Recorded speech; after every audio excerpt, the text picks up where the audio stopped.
तो उस समय इस पूरे भूखंड पर हिंदुओं की आबादी हुआ करती थी। 60 करोड़ 60 करोड़ हिंदू यहां रहा करता था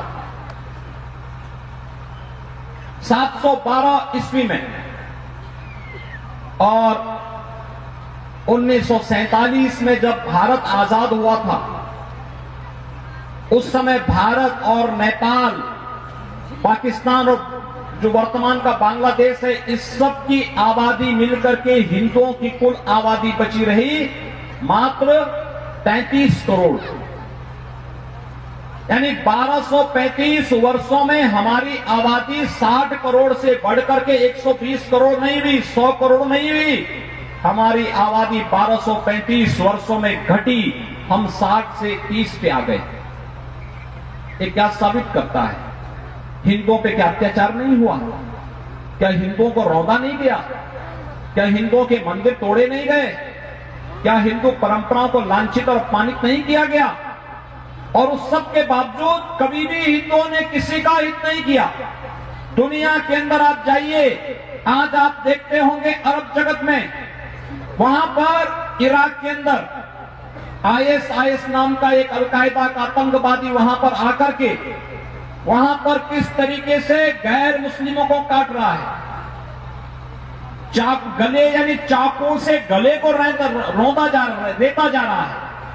टेलीविजन के दृश्य को आप देखते होंगे, रोकटे खड़ा करने वाला दृश्य होता है। पशुओं की तरह मनुष्यों को काटा जा रहा है, और केवल मनुष्यों को ही नहीं, गैर मुसलमानों को ही नहीं, आतंकवादी सुन्नी हैं तो शियाओं को भी काट रहे हैं।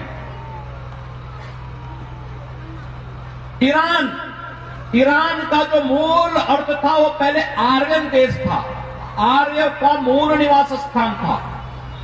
और ईरान के बारे में कहा जाता है कि ईरान के जो मूल निवासी थे वो पारसी समुदाय के लोग थे। पर्शियन समुदाय के जो लोग थे वे अग्नि पूजक थे। अग्नि पूजक हम सब हैं। हम मंच पर आए, हम लोगों ने सबसे पहले दीप प्रज्वलन का कार्यक्रम किया। ये दीप प्रज्वलन, ये अग्नि तो है, ये दीप ज्ञान का प्रतीक है, प्रकाश का प्रतीक है,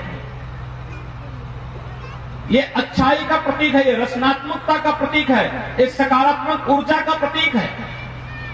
इस अग्नि का पूजक वो पारसी समुदाय हुआ करता था।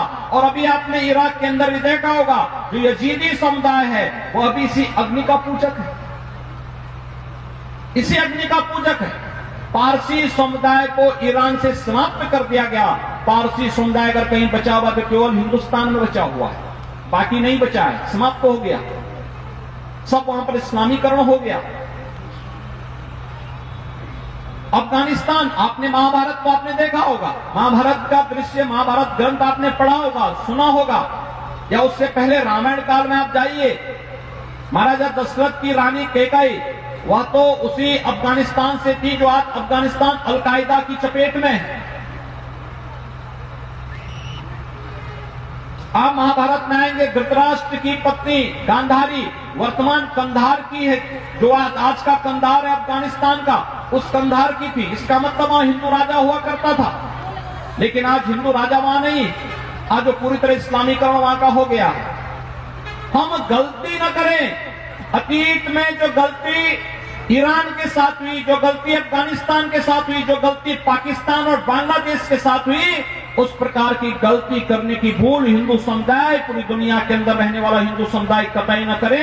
इसलिए सबसे पहले अपनी परंपरा पर गर्व की अनुभूति करना हम सीखें कि हम अपनी ऋषि परंपरा का उत्तराधिकारी हैं। और इसलिए भारत की परंपरा पर, नेपाल की परंपरा पर, सनातन वैदिक हिंदू धर्म की परंपरा पर, अपने ऋषियों की उस महान परंपरा पर हम सबको गर्व की अनुभूति होनी चाहिए।